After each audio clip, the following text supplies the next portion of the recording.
Salut à tous et bienvenue dans 3 minutes pour comprendre. Aujourd'hui, on va parler de la neutralité du net.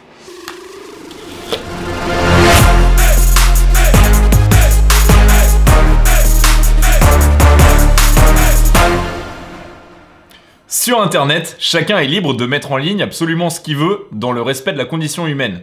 Ce qui est encore plus important, c'est que chacun doit pouvoir être libre de pouvoir regarder absolument ce qu'il veut. Ça, c'est la définition de la neutralité du net. Pouvoir regarder ce qu'on veut sans limite.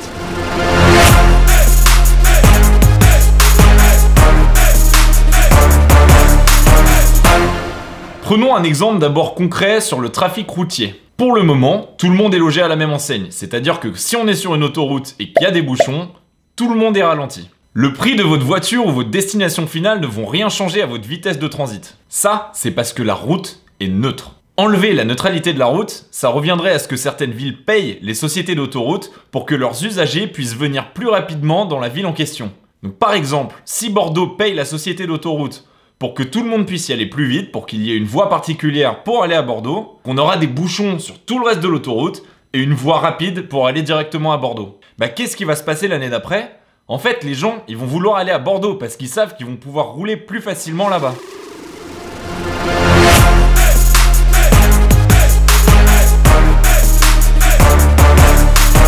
Sur Internet, si on enlève la neutralité du net, concrètement, c'est la même chose. En fait, votre fournisseur d'accès pourrait se faire payer par Netflix ou YouTube, etc. pour que leur service passe en haute qualité, alors que tout le reste qui n'a pas payé passe de manière médiocre. Vous allez vous tourner plus naturellement vers une utilisation massive de Netflix et YouTube et tous ces services qui passent bien par rapport au petit groupe de musique locale qui est en train de passer un concert en live mais que vous n'arrivez pas à voir correctement.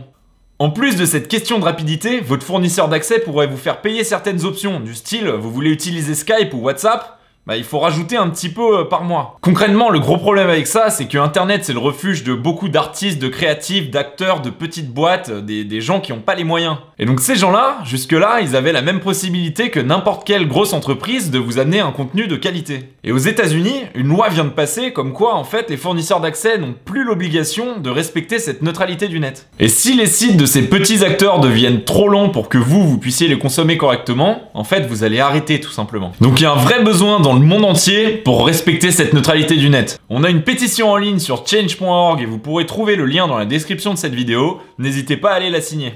Bon voilà, les 3 minutes sont écoulées. J'espère que ça a été clair et que vous avez compris ce que c'est vraiment que la neutralité du net. Je vous retrouve pour un prochain épisode. A plus. J'ai oublié de vous dire, parce qu'on n'est pas encore super rodé, si vous avez bien aimé, n'hésitez pas à liker la vidéo et vous abonner à la chaîne, ça nous aidera à démarrer. A bientôt!